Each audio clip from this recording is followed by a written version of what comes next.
Well, good morning and welcome once again to Elevenses. I'm Kevin Williams of Survival Skills Rider Training, and this is my twice weekly live webcast. It's show number 389. It's Sunday the 3rd of December, so it's our first winter show if we're using meteorological winter, and it's a grey, miserable looking cold day outside.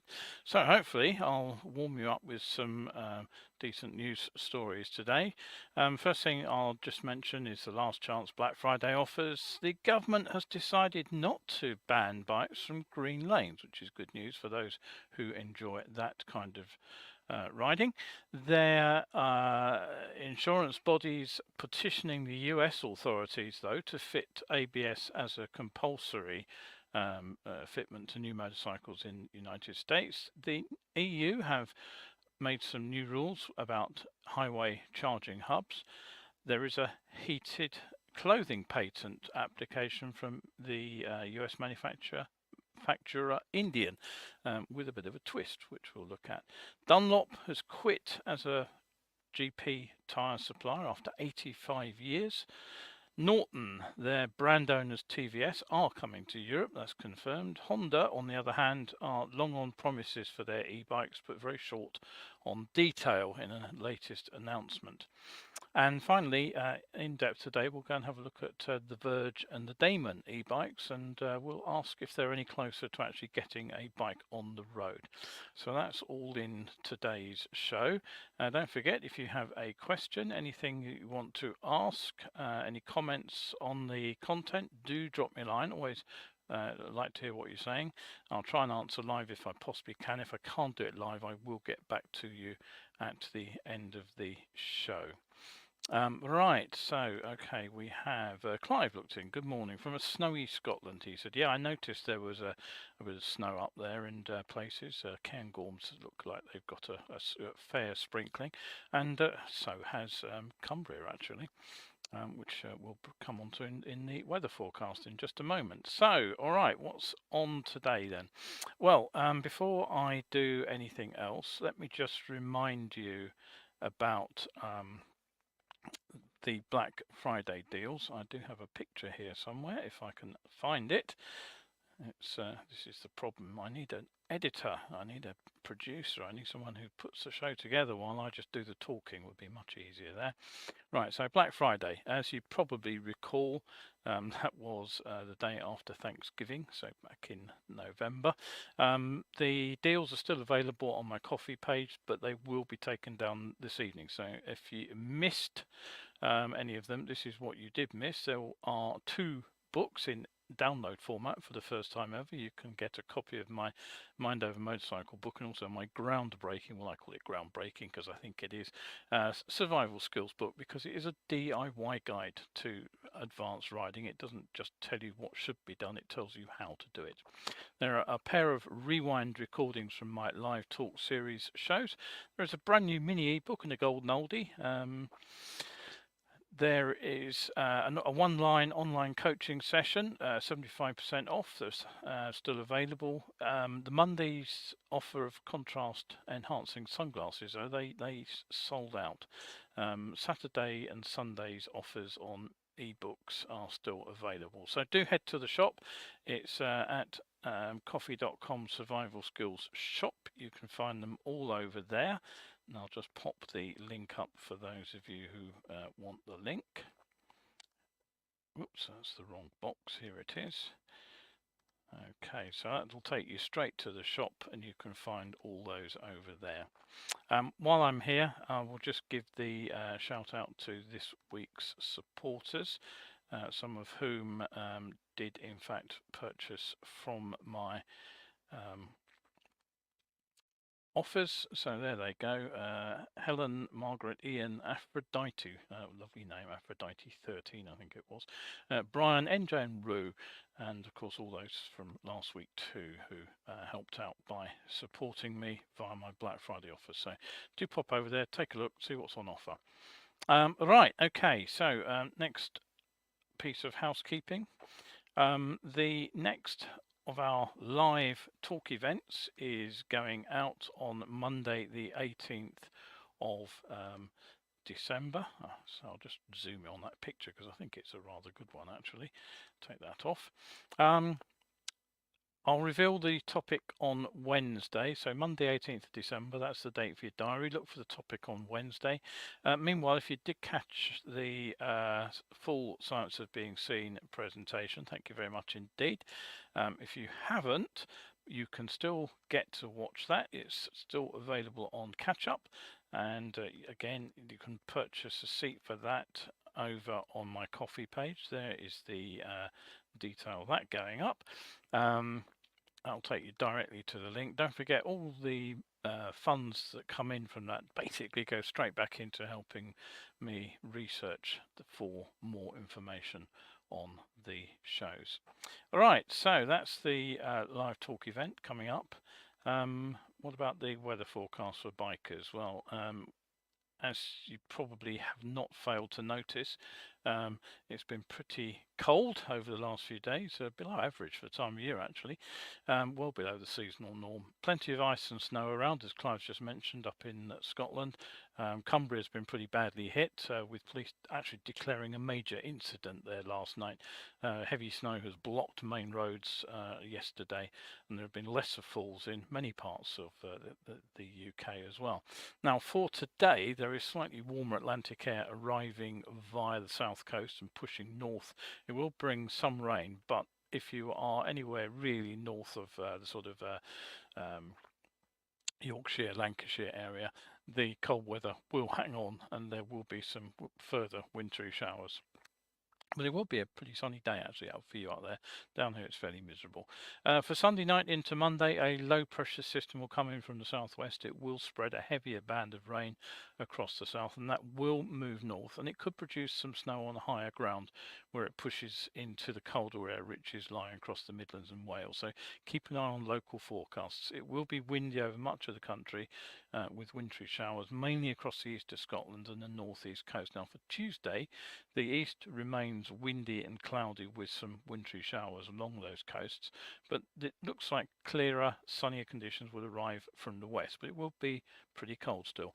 Wednesday actually looks like a cold, dry and sunny day, but if you're down in the southwest, expect rain arriving later. So pretty complex weather picture for bikers this week. Do keep an eye on what's going on out there. There is plenty of local weather, so do watch your own forecasts. Right, okay, on to a bit more news. Now, bad news is that, as you probably know, I use Facebook an awful lot for my writing. I've been with Facebook actually since 2011. I think that's when I created the account anyway, when Facebook pretty much started up. I used it occasionally through 2012, but it became my go-to site for posting the following year when the forum that I'd previously supported for a decade plus suddenly changed hands, and they tried to claim ownership of everything I'd written, basically via trying to get me to sign a site-wide copyright claim on all the posts. So like most of the other contributors, I actually jumped ship to a different forum, but I decided at that point that I would be using Facebook to do my primary postings. At least it doesn't try to claim what I write, but it does break itself with monotonous regularity. Now the latest glitches over the weekend have been well, firstly ghost comments, which popped up as unread, but as soon as I tried to read them, they just disappeared. So where they went, I have no idea. The biggest problem though was that I couldn't actually post my own responses to people who had commented on my posts. So I got a message saying posting failed, to try again. So what do you think I did? I tried again. And then when that popped up again a few seconds after that, I tried again and again. And what happened after that was I got a message to say I'd violated community standards and that my responses had been detected as spam. You couldn't make it up really, could you? But anyway, it's issues like this which encourage me to encourage you, of course, to head over to my coffee site, because all the latest posts are now dual posted over there. They go up actually 7 hours earlier than the Facebook posts anyway, so there is a good reason for heading over to coffee. Everything over there is free to read for at least a few days, a week or so, before I put the lock on it and turn it into an archive post for supporters and subscribers.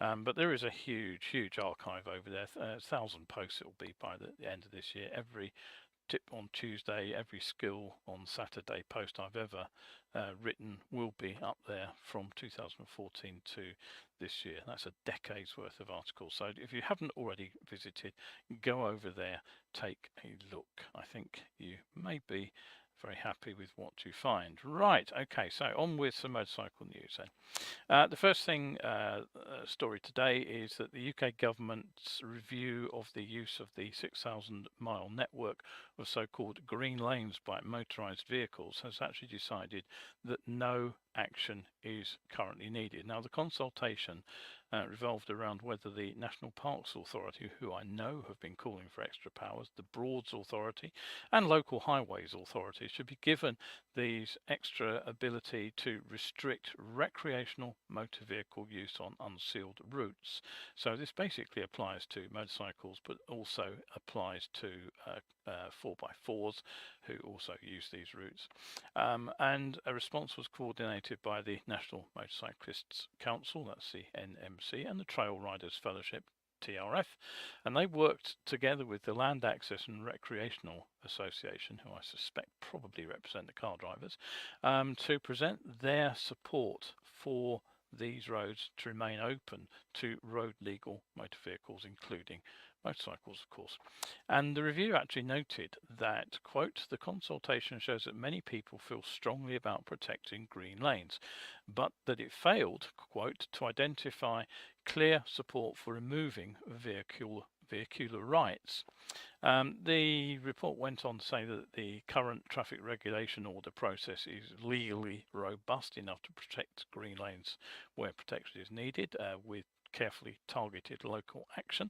So if a green lane runs through a sensitive area, or if it runs, it becomes particularly boggy or something like that in winter, then it can be closed down with a local order, but still allowing vehicle users to responsibly enjoy the countryside. So that's good news if you enjoy riding on green lanes. It's something I've kind of I missed out a bit on, actually. I think over the years I did have a bike that was, I wouldn't say it was green lane capable, but it was at least usable on dry green lanes, and I did enjoy that for a time whilst I lived in Kent. Unfortunately, I can't even imagine where the nearest green lane to me is here now. I'm living in northwest London. Anyway, popping over to the next story, this is the Insurance Institute for Highway Safety, and they have teamed up with the Highway Loss Data Institute, these are both US insurance bodies, and they are petitioning the US authorities themselves to make it mandatory to have ABS fitted new to all motorcycles that are sold in the USA. So basically, at the moment you can buy a bike with or without ABS, very much the position it was here sort of a decade or so ago in the UK. Now they argue, not surprisingly, that it's safer to ride a bike with ABS. All the data does show that where there are ABS equipped and non-ABS equipped bikes, the ones with ABS tend to get crashed less. They need fewer repairs. So they say the majority of motorcycles registered and being used in the US already have it fitted. So why not make it mandatory? The proportion of bikes fitted with ABS in 2013 was just 20% of all registered US motorcycles. But as of this year, the proportion has jumped fairly dramatically to 59% of all bikes. That's a near threefold increase. Now, as of this moment, the National Highway Traffic Safety Administration, the NHTSA, they have yet to impose any regulations about the fitment of ABS, so they're apparently hanging back a little bit on that decision. Now, here's something that I think will be quite interesting for any of you who are still riding through the winter. Back in the 80s, quite early on actually in the 80s, I tried one of the very earliest sets of heated gloves. Basically, these were silk inners with a heating element sewn into them rather than a heated outer glove. They were pretty damned expensive. They were pretty uncomfortable too. They were too hot where they actually touched the skin, and the wiring soon failed anyway, so they stopped working and went in the bin. And these were actually followed fairly quickly too by the very first heated grips. And what I always found on these was where you twist the right twist grip, the throttle, the wiring soon fails at the point where the wiring goes into the grip. So they also they joined the gloves in the bin basically. I tried various other incarnations of gloves and grips right up to the point in 1985 when I bought my first electrically heated vest. Now this was great. It was light, it was warm, it was robust. I think it lasted me more than 12 years before that garment failed, and it got a lot of wear at the tail end of my career and right into my instructing days when I was on the bike pretty much full time. The replacement actually lasted about 8 years, so they are generally robust, and I'm on my third, so nearly 30 years of use out of 3 vests, so I'm not complaining about that. It was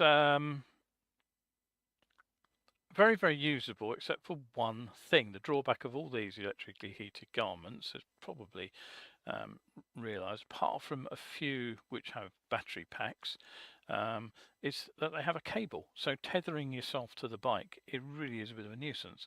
Now at best it's kind of annoying to be brought up short when you step off the bike and you've forgot you've wired yourself in. At worst you can actually tug the bike hard enough for it to fall over. Now that happened unfortunately to a bloke who had pulled up alongside me at a filling station. And he was one of those people who sits on the bike to fill the tank to get it maximum full, and he rested the bike over onto the side stand. He still had his partner on the back of the bike at this point, by the way, and he forgot completely that he had the heated vest on, and he's made a sprint for the cash desk, and sadly he pulled his bike and passenger over behind him. So wireless charging is of interest, isn't it? So it's something you possibly use already. Mobile phones some of those use wireless charging. You may use it for charging a toothbrush, that's another thing. But it's also been trialled using coils under the roads, for example, to power electric trucks, so they don't need big batteries. But this is the first time I've seen it suggested to be used for heated clothing. So this picture comes from a patent application that has been posted by Indian, the US bike manufacturer, for what's being described as inductive charging for heated motorcycle clothing. Now the application puts these inductive coils into key areas where the rider will contact the motorcycle so that the inductive transfer can heat your clothing.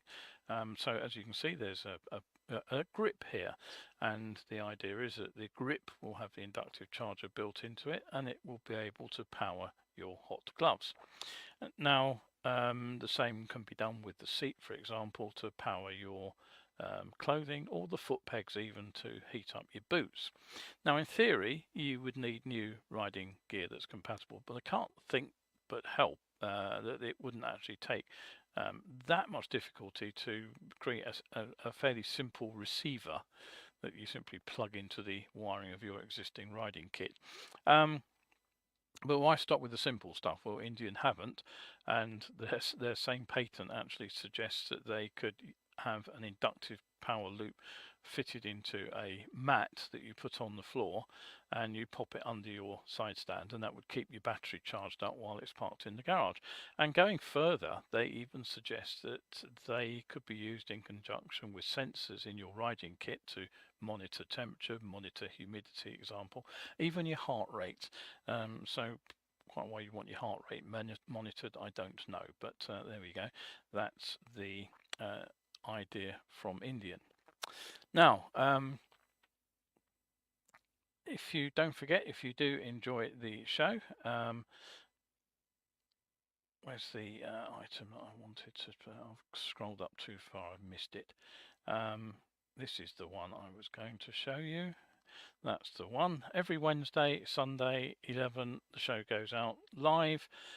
Normally, occasionally goes out recorded. Very, very rarely I miss a show altogether.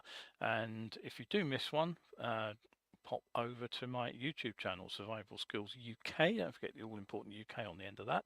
And you can find the 11 shows in their own playlist, and you can catch up with any of the old shows over there, going right back to the show number 1, nearly 400 shows ago. All right, okay, so now in stark contrast to the lack of movement on the government's promises to install a network of fast chargers, remember that promise was made during COVID, but as I talked about just a week or so ago, the promised funds, which were ring-fenced for this installation of fast chargers on the strategic road network, nothing has yet been awarded. Now, the EU has just actually passed a law, and this will require the member countries to actually install fast charging points for electric vehicles every 60 kilometres on highways, which are part of the Trans-European Transport Network. So that's the routes marked with an E, and that would mean they would have to go in every 37 miles. There's a fairly ambitious time frame for this too. EU countries will only have until the end of 2025, so just over a year in fact, to adhere to the new regulation. However, there is a however of course, the new law won't create big hubs of charging points, not like the one I showed you from the NEC on Wednesday, for example. All that's required will be a charging station with a total power output of 600 kilowatts, with just one charger capable of charging at 150 kilowatts. Now, given there are usually hundreds of vehicles parked up in services on main highways, increasing numbers of these vehicles will be electric. I can't honestly see half a dozen chargers making much of a dent in the queues. In addition to the regulations on charging stations, though, the EU will also be looking to increase the number of hydrogen refueling stations by 2030. They'll aim for one every 200 kilometres. Right, okay, on to Honda.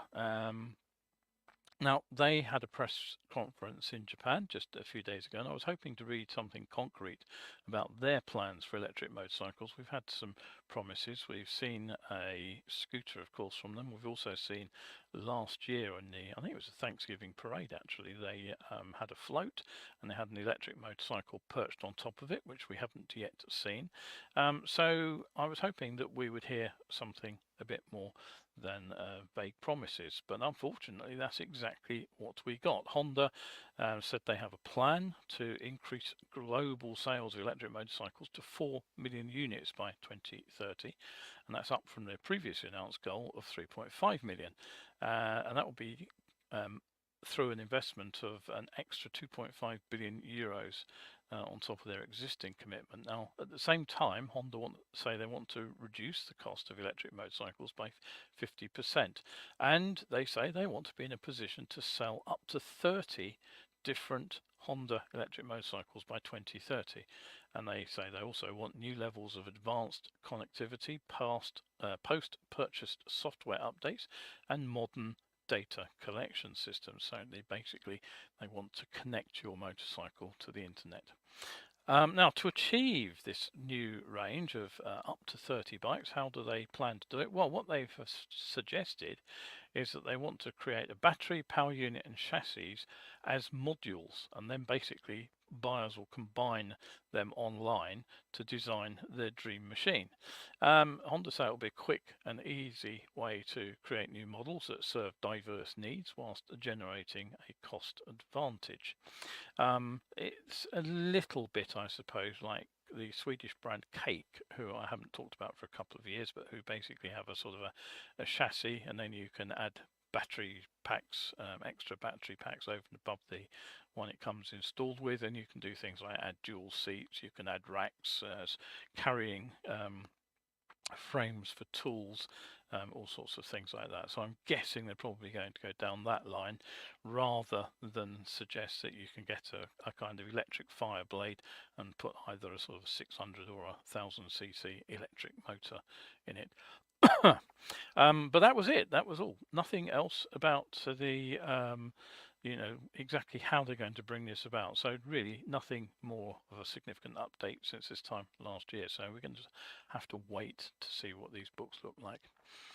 Bikes look like. Now, a bit of sad news from the world of tyres, actually. Dunlop. The last tyres have been used in a MotoGP race, and this breaks an association with the top level of motorcycle racing that dates back to 1949. The final MotoGP event of this year at Valencia, that marked the end of the Dunlop era, as the the manufacturer's contract with Dorna Sports, they are the MotoGP promoter. Dunlop had a contract to supply Moto2 and Moto3 teams, and it has now come to an end. Back in June, it was reported that the Italian brand Pirelli will take over as sole supplier to Moto2 and Moto3 for the upcoming 2024 season. Pirelli already supply tyres to the World Superbike Championship. Now, Dunlop apparently did have an opportunity to bid for to supply tyres to the top MotoGP class for 3 years from 2016 to 2018. That was following Bridgestone's decision to withdraw at the end of the 2015 season, but they chose not to tender, leaving Michelin the sole supplier to the top class. Dunlop have, however, reconfirmed their quote commitment to top level and world championship motorcycle motorsport, saying that it remains a key component of the brand's DNA. However, they did have some high profile tyre failures, most recently Northwest 200, if I remember correctly, in 2022, and I don't know whether there has been some loss of trust in their tyres. I don't know. And I have to say that Dunlop really aren't much of they're not a top choice for riders looking for replacement tyres in the UK either. So, right, okay, so don't forget, if you do enjoy the show, do set that reminder. Now we've got a Steve is here saying someone is watching, listening. Thank you, Steve. Very kind of you to say so. I can see a few people are logged in, and they have been here since the beginning. Right, okay, so on with the next piece of news. Now, if you have been following the show since the launch, you'll know that was during the COVID era when many of us were at a bit of a loose end. You'll probably also recall that I followed the Norton collapse, bailout and rebirth, and you'll probably recall that it was the Indian manufacturer TVS Motor who put up the cash to buy Norton motorcycles from the administrators. This was back in 2020 at the tail end of the Stuart Garner affairs. Now, you may also know that TVS Motor do manufacture the G310GS and the 310R for BMW. Also looks like they're going to be making the new CEO2 electric scooter.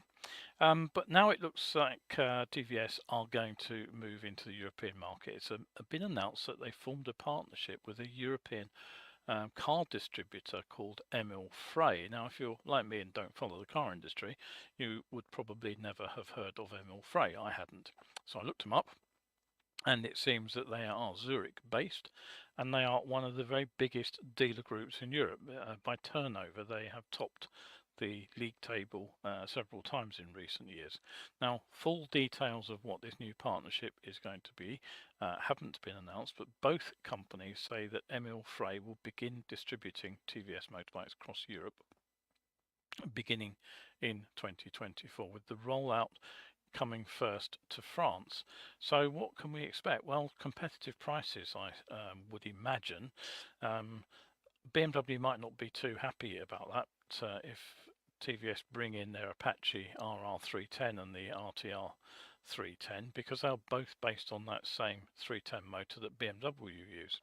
But they are being said to be amongst the first bikes to land. And if you remember, the RR was quite a smart looking little sports bike. They're also bringing in the TVS iCube S and the TVS X, which are both electric scooters. So plenty to think about for the coming year there. Right, okay, so on to today's in-depth feature. I want to talk briefly about the problems of bringing a product to market as a startup. I've had a bit of experience of bringing a riding school to the market as a startup, and it can be challenging.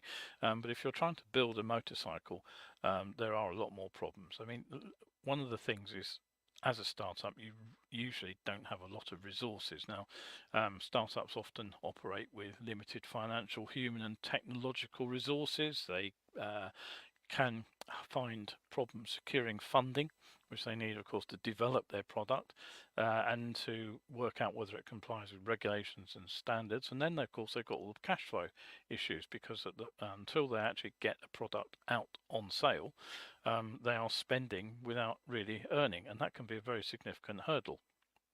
And there's particularly as most startups underestimate the time required for a successful product launch. It took us a year longer to get our training school up and running than we expected. And you've also, of course, competition issues. You've got to gain a foothold amongst established brands, which usually have something similar in the way of a product.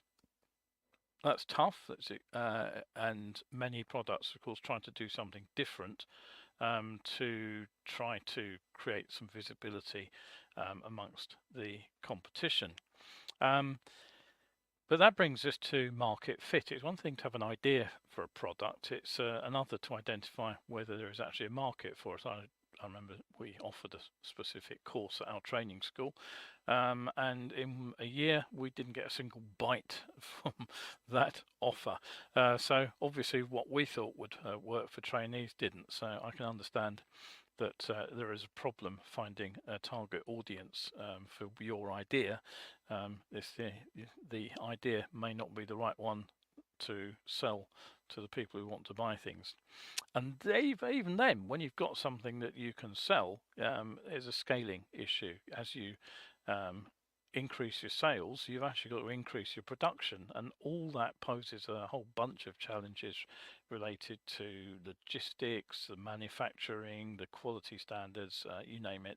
There are problems all the way along. Now, when it comes to electric motorcycles, there have been quite a few startups which have never got over the challenges, and two high-profile casualties were Mission Motors. Now, they had a bike which ran very successfully at the Electric TT, you may remember, some years ago, but they hit financial difficulties and they ceased operations as long ago as 2015.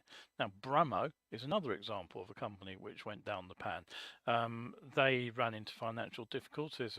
They were bought up by Polaris Industries, who manufactured the Victory range of motorcycles, you may recall, and they were actually rebranded as Victory motorcycles, but the whole operation was discontinued a year later. And Energica, who supplied the bike engines for the MotoGP, the electric race series, until this year, I think it was, when Ducati took it over.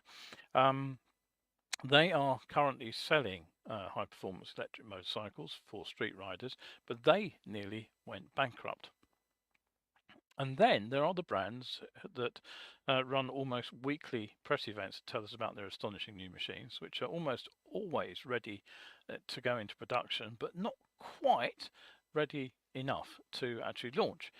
So what do we hear about? We hear about new limited edition models, models which can be pre-ordered. You know, one comment on my bike forum called them vaporware, which is the computer term for a piece of software which is never delivered. And that brings me fairly neatly to Verge and Damon.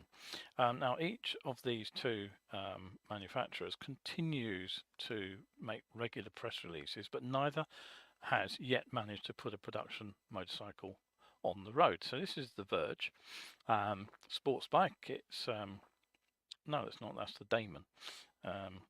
Let me get the right order. Where's the there it is. That's the Verge. It's a Finnish brand which uses an electric motor, and you'll see that it's an interesting design because there's no hub on the rear wheel. It's the motor which is built onto the rim, which actually supports the motorcycle's back tyre. Now, they have just announced that they have created something called Star Matter, which is described as a software and intelligence platform. And the idea is that Star Matter will allow the motorcycle to remain permanently connected over the air for over-the-air updates, allowing customers to access new functions and improve their motorcycle over time, all without the need to visit a dealer. And Verge say they've teamed up with Epic Games. Why would they want to team up with a game manufacturer? Well, because they are using their branded Unreal Engine, which is used for those games, to create the graphics and, quote, the user experience found on the large user interface embedded into the motorcycle's tank area. And for the future, Verge states that its electric motorcycles will utilize artificial intelligence and machine learning in the process of data collected by advanced sensor technology.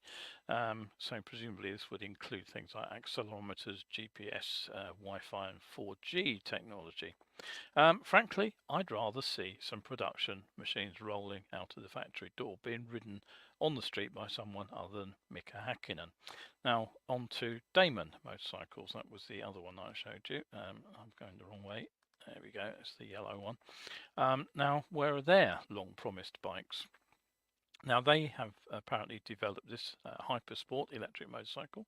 They have secured $70 million in funding. They apparently have $85 million in pre-production customer reservations. Note that word, pre-production. Now, Damon say that their supply chain is now established in Northern Europe, Taiwan and the US, and, quote, that they are ready to start placing orders for production components with their suppliers.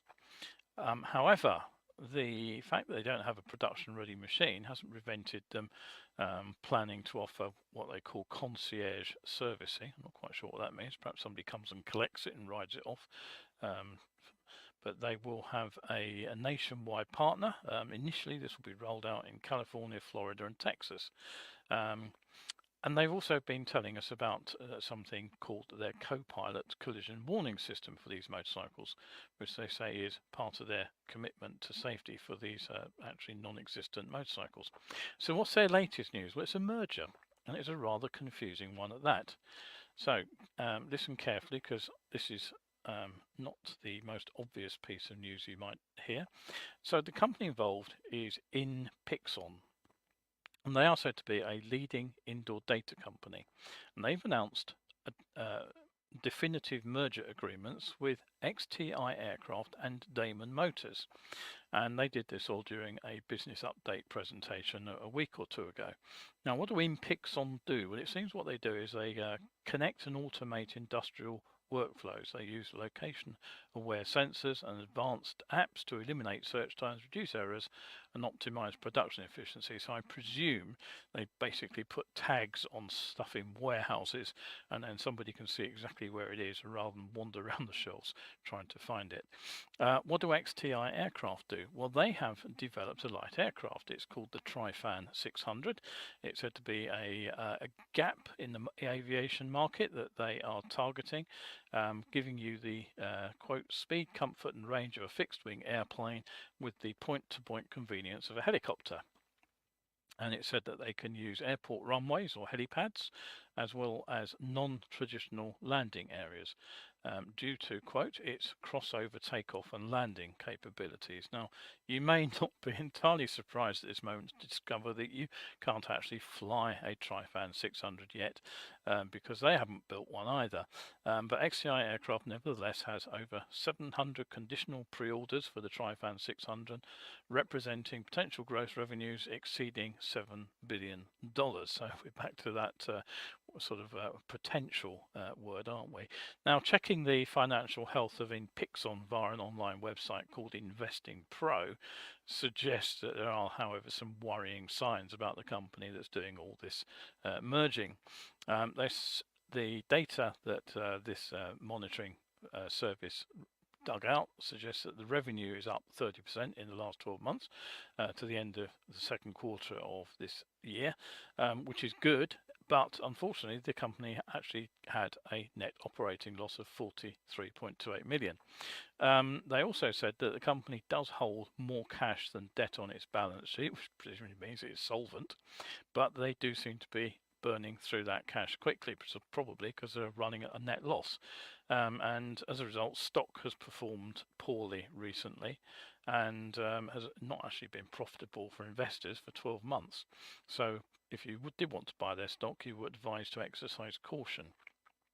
So what's going to happen after this merger? Well, in Pixon and XTI Aircraft, they plan to rebrand as XTI Aerospace, and they will focus on the aircraft development and continue with this real-time location service for products. Now, in Pixon will then spin off a UK business called UK Saves, which I know nothing about at all, and that will become a new subsidiary called Graffiti Holding, and it's this company which is set to merge with Damon Motors. So I hope you followed all that, because frankly it baffles me as to exactly what's going on here. So if you've got any ideas, if any of you happens to be a financial or city wizard, do drop me a line and let me know what you think is happening. Let everybody else on the channel know too. I'm sure we'd all be fascinated to hear. Right, that is pretty much it for the day. Now, don't forget, I did mention this earlier, of course, but if you do pop over to my my YouTube channel, do support it, subscribe and like, and of course you can head over to my Ko-fi page as well, which is also available to you. Did I mention our supporters? I can't remember. Sue, Brian, Will, Philip, Howard, NJ, Nigel, Safety Lady. No, that's the last week's, isn't it? Yes, I did mention the top ones because Aphrodite was amongst them. So yeah, I have mentioned our supporters. So thank you very much again for supporting everything. Black Friday offers and subscriptions to the Ko-fi channel, and don't forget those live talk events are back as well, so watch out on Wednesday for the topic, and that will go up on the Ko-fi page to buy a seat for that. So right, that is pretty much it for today. If you are out there on the bike for the next few days, as I said, do keep an eye on the weather. It is going to be very mixed, snow and ice around for some of us, slightly warmer, wetter weather for others down here in the south, but it won't be a wonderful week to start with, but it's like a couple of days when the sun will shine, at least up in the north. So thank you indeed for watching. Don't forget, any comments, love to hear them, and that is pretty much it for today. So if you are out there on the bike today, do stay shiny side up.